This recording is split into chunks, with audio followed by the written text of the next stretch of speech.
Olá pessoal, tudo bem com vocês? Preparados para mais uma semana de estudos? Eu espero que sim, né? Espero também que vocês estejam se cuidando dos seus familiares, que a presença de Deus esteja na vida de vocês todos os dias, né? Possa estar abençoando vocês muito e protegendo muito vocês aí dessa pandemia que nós estamos vivendo, né? Dessas incertezas aí.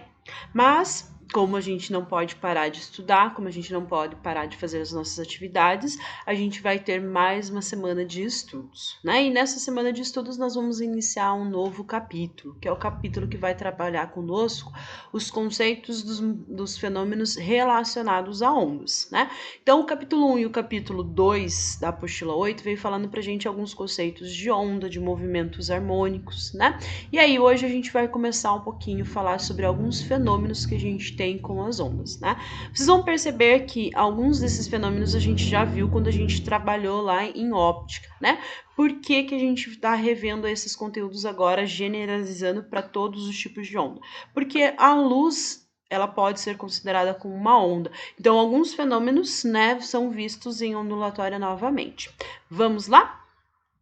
Então, o capítulo 8, né, ele traz... Capítulo 8, não, apostila 8, capítulo 3, fenômenos ondulatórios, tá? Qual que é a ideia dos fenômenos ondulatórios? Então, primeiramente, reconhecer os fenômenos de reflexão e refração, analisar e avaliar a alteração do comprimento de onda e frequência de onda, comprimento de onda e velocidade de onda, no fenômeno de refração, compreender e interpretar as situações cotidianas que envolvem os fenômenos de reflexão e refração da luz, da onda, compreender e analisar os fenômenos de refração da onda e analisar e avaliar os efeitos da interferência, tá bom?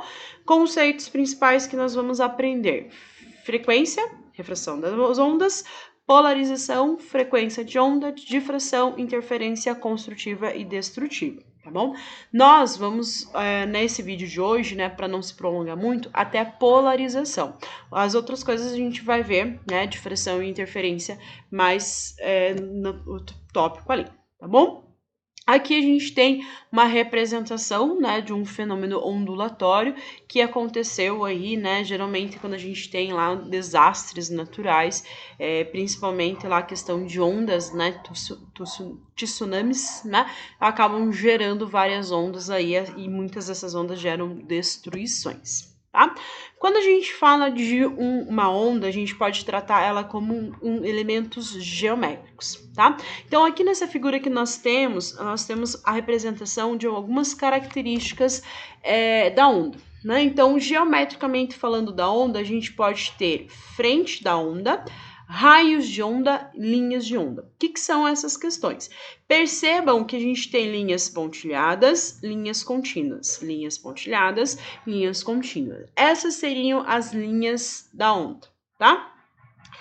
Frente da onda, a gente tem quando a onda está fazendo a separação onde tem vibração e onde não tem vibração, tá? E o raio seria, né, as linhas radiais, uma vez que a gente pode considerar que ondas circulares, por exemplo, na água, são representadas geometricamente em duas dimensões aí, tá?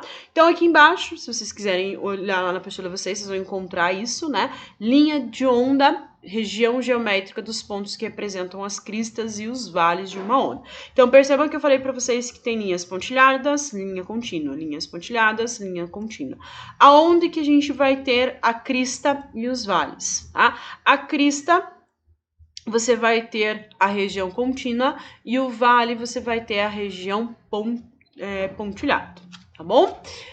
Próximo que a gente tem, frente de onda, a linha da onda que separa a região de perturbação e não perturbação. Então, se você olhar aqui nessa imagem do lago, você tem uma região que está sendo perturbada e uma região que não está sendo perturbada. Então, onde tem essa separação de região perturbada e região não perturbada, a gente chama de frente de onda, tá bom? Certo, gente? Então, esses são os principais elementos que a gente tem que podem ser considerados elementos geométricos de uma onda. Quando a gente fala em onda, a gente vai poder falar de reflexão, da mesma forma que quando a gente falava lá da luz, a gente falava de reflexão. Reflexão nada mais é de quando mas uma onda está se propagando por um meio e ela parte desse meio e sofre uma posição em um obstáculo, né? Ela bate num obstáculo. Ao bater o obstáculo, ela tem algumas questões que podem acontecer com ela. Uma delas, ela retornar para o seu meio de origem. Então, reflexão da onda nada mais é que ela bate e volta, bate e reflete, volta para o seu meio de origem, tá? Nessa situação aqui para ondas, a gente vai ter alguns casos particulares. Então, a gente pode considerar, por exemplo, a questão de uma reflexão em uma corda. Como assim? Imagine que você tem uma parede e essa parede, né, você tem uma onda se propagando, tá? Então, quando você tem uma corda, a qual ela tem uma extremidade fixa, o comportamento da reflexão acontece de uma forma. Quando você tem uma extremidade livre, o comportamento é diferente, tá? Então, imaginemos que a gente tem uma parede e nessa parede você tem uma corda. Ao vibrar essa corda, ela vai fazer um pulso. Esse pulso ele vai se propagar até que ele vai chegar na parede. Quando ele chega na parede, ele reflete, ele volta, né? Por ser uma extremidade fixa, ele volta de tal forma que ele vai inverter o seu pulso.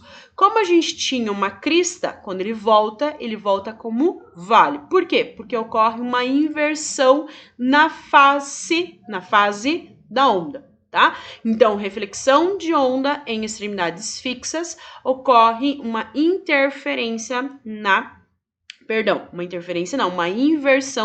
de fase, tá?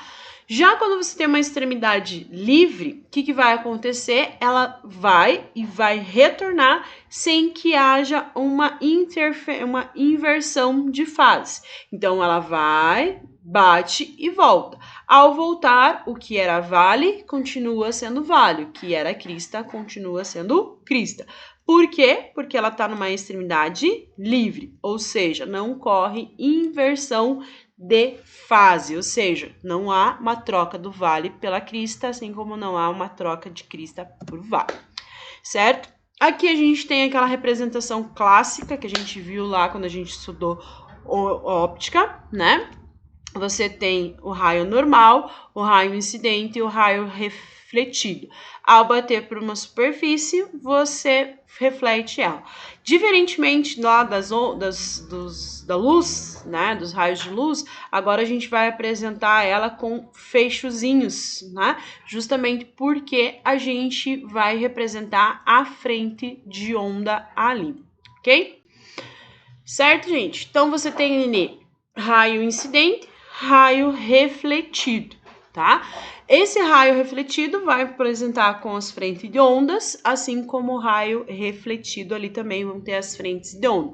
Lembrem-se lá das leis da reflexão, que o raio incidente, o raio refletido e a normal estão no mesmo plano, assim como o raio incidente e o raio refletido têm o mesmo ângulo. Tá bom? Então, esse é aquelas questões que a gente viu lá na óptica, vai ser válida agora também, generalizando para qualquer tipo de onda, tá? Então, aqui ele só coloca ângulo de incidência aí, ângulo formado entre o raio de incidência e o raio da normal, né?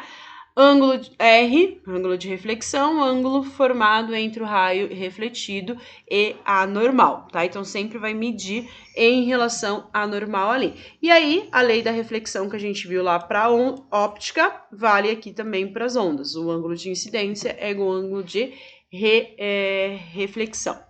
O segundo fenômeno que a gente vai ver hoje é a refração de ondas, tá? Lembre-se que a refração da onda ou da luz, como a gente viu lá em óptica, é a passagem da onda de um meio para o outro. Ao passar de um meio para o outro, ela sofre um desvio, ela pode sofrer um desvio, né? Dependendo de como ela incida na superfície de contato ali. Tá? Então, se ela incide obliquamente sobre a superfície de contato e ela passa de um meio A e vai para o meio B, ela sofre uma refração, ou seja, a velocidade da onda vai mudar quando ela está no meio 1 para o meio 2, tá? Uma coisa importante que a gente tem que guardar da refração, não só da luz, mas de qualquer onda, é que a frequência nos dois meios é a mesma. A gente não altera a frequência. O que altera ao passar do meio 1 para o meio 2 é a velocidade da onda. Então, no meio 1 você tem uma velocidade, no meio 2 você tem outra, e aí você tem um comprimento de onda para o meio 1 e um comprimento para o meio 2, tá? Tudo isso está escrito aqui, né? O ângulo lá, incidência, é o I, o ângulo de refração agora é o R, né? E é o ângulo entre a normal e a superfície e a reta normal ali e o ângulo refratado, né? O raio refratado ali, tá? Da mesma forma que a gente viu lá na óptica, o seno do ângulo incidente pelo seno do ângulo refratado é igual à velocidade no meio 1 divididos pela velocidade no meio 2, assim como o comprimento do meio 1 divididos pelo meio 2, tá? Então, essa lei aqui, para quem lembra lá, é a lei de Snell-Descartes, tá? É válido tanto para óptica quanto para qualquer outro tipo de onda, tá bom? E aí, lembrem-se que a frequência não altera ao passar de um meio para o outro, certo? Outro sistema que a gente tem, outro fenômeno que a gente tem, tá relacionado com o que a gente chama de princípio de Huygens, tá? O princípio de Huygens está relacionado com a difração. Por que Huygens? Porque foi uma das pessoas que percebeu esse fenômeno ali. Então, a ideia é que você tem uma fonte de onda e essa fonte de onda, ela vai, né, se propagar, ela vai ter várias frentes de onda aí. Ao atingir o ponto P, a gente vai ter uma linha, né, dando um instante 1, funciona como uma fonte pontual, ou seja, ela vai gerar novas frentes de onda ali, tá? Então, a ideia da interferência, né, permite que a gente relacione aí de uma certa forma. Como assim? Princípio permite determinar a forma e a posição de uma linha de frente, de uma linha de onda, no instante t maior do que 0.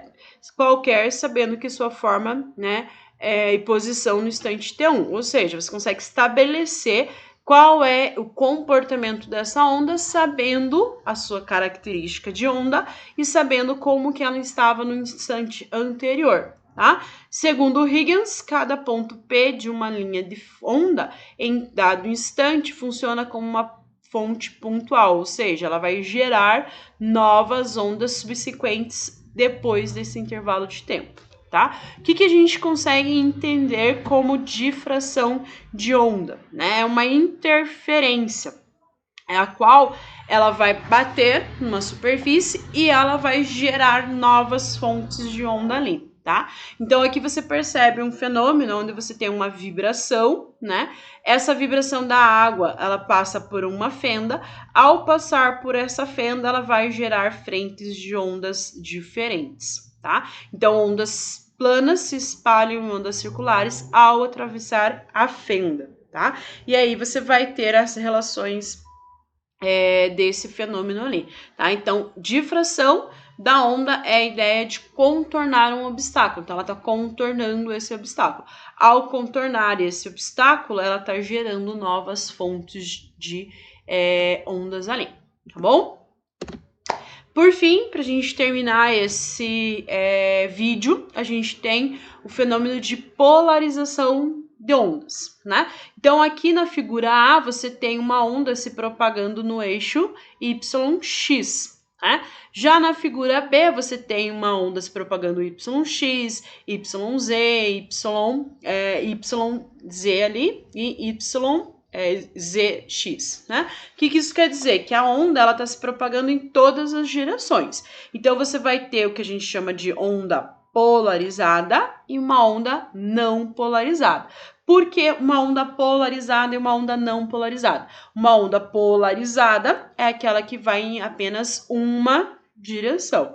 Onda não polarizada, ela vai em várias direções, ou seja, ela oscila por vários planos ali, tá bom? Essa é a definição de polarização. Polarização, polarizada, uma direção só. não polarizada, várias direções. E aí a gente pode ter a polarização das cordas. Então você tem uma corda ali, né? Considera ela esticada, né? E aí ela começa a ter um pulso, né? Esse pulso ele é um pulso transversal. Ao colocar, né, um filtro, um sistema que polariza a onda, ela não vai mais se propagar nessa direção, tá? Então, ao bater no obstáculo aqui, ela deixa de existir o pulso. Ou seja, ao deixar de existir o pulso, você fez com que ela passasse numa direção apenas, tá? Então, esse pulso for interceptado por uma fenda vertical, continuará se propagando normalmente conforme mostra a figura, né?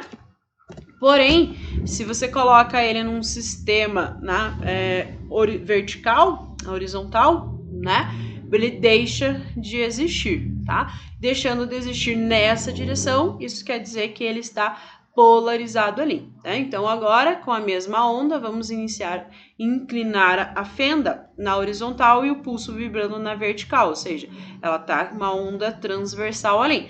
O pulso, após passar pela fenda, desaparece conforme mostra a figura da sequência. Então, aqui, ela deixa de existir, né, nessa região, justamente porque ela está na horizontal e ela estava se propagando na vertical ali, tá? Então, a gente tem aqui uma outra representação, né, de uma onda tridimensional, também, né, sendo polarizada agora em uma dimensão só, né? Então, ela não vai desaparecer totalmente, né? Que antes ela se propagava de uma forma, agora aqui ela está se propagando de outra forma. Então, aqui ela não está polarizada, aqui ela está polarizada, né? Ela estava aqui inicialmente em 3 dimensões, aqui agora ela está apenas em 2 polarização, tá?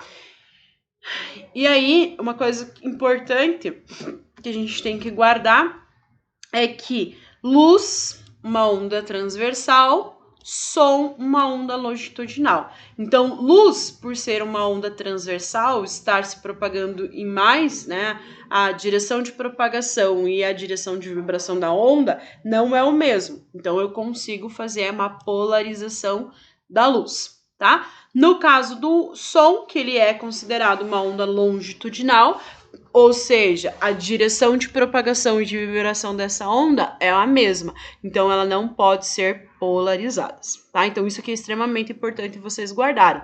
Ondas transversais podem ser polarizadas, ondas longitudinais não podem ser polarizadas, tá? E aqui a gente tem polarizadores, né? Geralmente são aqueles usados por fotógrafos. Não é a única forma de polarizadores, existem outras milhares de formas, mas só para focar a ideia que você tem cores diferentes desses polarizadores. Ou seja, se você lembra lá que a luz branca é uma luz policromada, ou seja, você tem vários comprimentos de onda, ao colocar um determinado filtro na frente de uma câmera fotográfica, você vai permitir apenas, né, a passagem de um tipo de luz, né, uma cor de luz. Ou seja, você está polarizando a luz que está entrando na sua câmera, tá? Então, lentes polarizadores são comumente usadas por fotógrafos para limpar a imagem de reflexos indesejados. Ou seja, você está mostrando, né, essa luz para apenas uma direção. Tá bom? Outra coisa bastante comum que a gente tem nos dias de hoje são aqueles óculos polarizados, né? Qual é a ideia da lente polarizada? É um filtro que vai permitir a passagem da luz em apenas uma direção ou em algumas direções desejáveis, tá? Vou deixar para vocês aí um dever de casa e depois vocês vão entender melhor lá no material didático de vocês a ideia do uso desses polarizadores. Tá? Então, existe um experimento de luz que você pode fazer para permitir que a luz passe apenas em uma direção ou em uma cor, no caso do experimento que vocês vão tentar fazer lá em casa depois. Tá bom? Mas isso vai estar lá no material didático de vocês, com as orientações, com os materiais usados, mas lembrem do que a gente falou aqui, né? Quando vocês estiverem usando o filtro vermelho, quando vocês estiverem usando o filtro azul, a ideia é vocês terem a luz em uma direção apenas, ou seja, apenas um comprimento de onda lá, lembrando que a luz branca é um conjunto de diversos comprimentos de onda aí, tá bom? Gente, então, Algumas coisas a gente reviu, que a gente pode associar lá com a óptica, algumas coisas a gente viu novos. Espero que vocês tenham aí entendido, né? Qualquer coisa, mandem recados lá pra gente, a gente tá na disposição de vocês, tá bom? Não fiquem com dúvida, anotem, né? Tentem procurar a gente lá através do fórum para tirar dúvidas de vocês, tá bom, gente? Espero que vocês tenham uma excelente semana na presença de Deus, que Deus esteja no coração de vocês, que possam, né, estar animando e cuidando de vocês com o amor que Ele tem por todos nós. Certo, gente? Fiquem com Deus e até a próxima.